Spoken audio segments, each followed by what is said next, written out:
Fantastic Beasts: The Crimes of Grindelwald was directed by David Yates. J.K. Rowling returns as the writer to this film, and once again we have Newt Scamander returning, who is played by the one and only Eddie Redmayne. Grindelwald, played by Johnny Depp, escapes and forms a devious plan, so Scamander and friends come together to hunt him down. Fantastic Beasts and Where to Find Them was just an okay movie. I'm not gonna lie, I was kind of bored during my viewing for that film. It was nothing like the original Harry Potter movies. I was really just not a big fan in general, but I still had hope for the Wizarding World.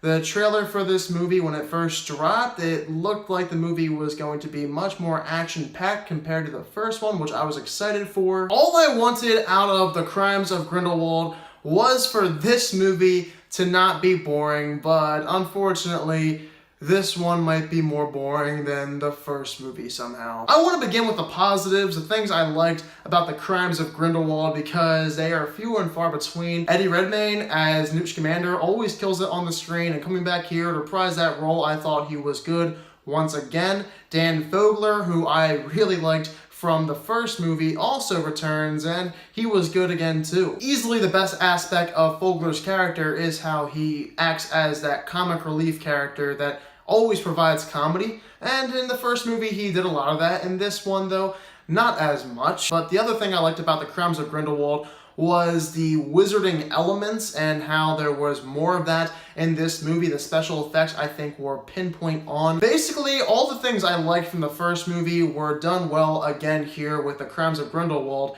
And the beasts, they looked spectacular. The special effects for them were just amazing. I have no idea how they're able to make those beasts come to life in the movie. But unfortunately, there isn't much else great to take away from The Crimes of Grindelwald besides the characters, some wizard action, and the special effects. The rest of this movie is, well, how can I put it?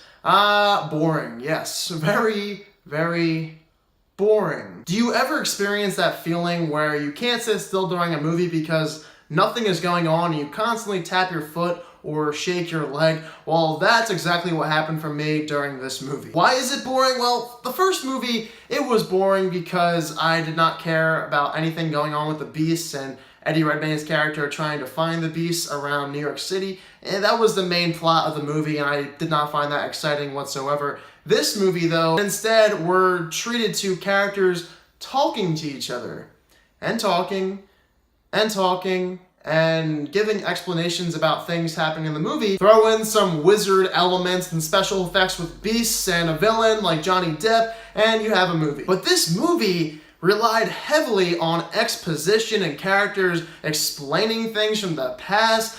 God, that was so boring and uninteresting. I figured the plot might be able to save this movie, but no, I was wrong. This was one of the most confusing plots I've seen this entire year. I had no clue what was going on in some scenes, and many times I had trouble keeping track of certain characters and their motivations and their past. There was so much happening in The Crimes of Grindelwald that it made my mind explode watching this movie. But you cannot have a Fantastic Beasts movie without having barely any climax at the end of the film. This movie heavily lacks a strong third act. As a matter of fact, when we got to the final 5 minutes or so, I kept wondering if there's going to be another 30 minutes of the movie or not, but no, the movie just ended, and I was like, wait a minute, where was the actual end of the movie? It just kind of ends, and it's like, here you go, Fantastic Beasts 3 will be made very soon, probably 2 years from now. One of the main reasons why I always loved the 8 original Harry Potter movies is because they always delivered on their final acts. The climaxes to those films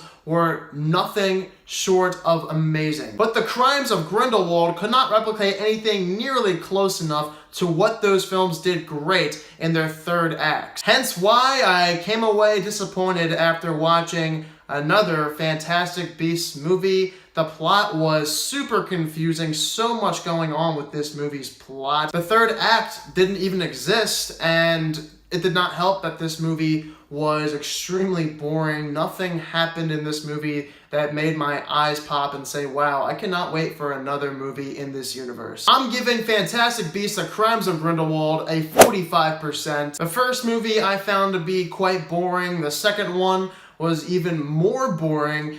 I am not looking forward to another Fantastic Beasts movie anytime soon, but I know they have 3 more lined up for us. Yippee! And it does suck because this was one of my top 10 most anticipated movies of 2018, but now I come away and say this movie was nothing close to what I hoped it would be. So for those of you who also saw Fantastic Beasts: The Crimes of Grindelwald over the weekend, be sure to let me know down below in the comment section what your thoughts are of it, and if you're excited to see another Fantastic Beasts movie in the future. Well, maybe Ralph Breaks the Internet and Creed 2 will make me much happier and let me know that there is hope for movies going forward, and not all of them are cash grabs. Those will be the next 2 movies I see, and those 2 reviews will come out very, very soon. If you're new to my channel, click the subscribe button and give this video a thumbs up if you enjoyed it. Thank you all so much for watching this video, and I hope you all have a fantastic day.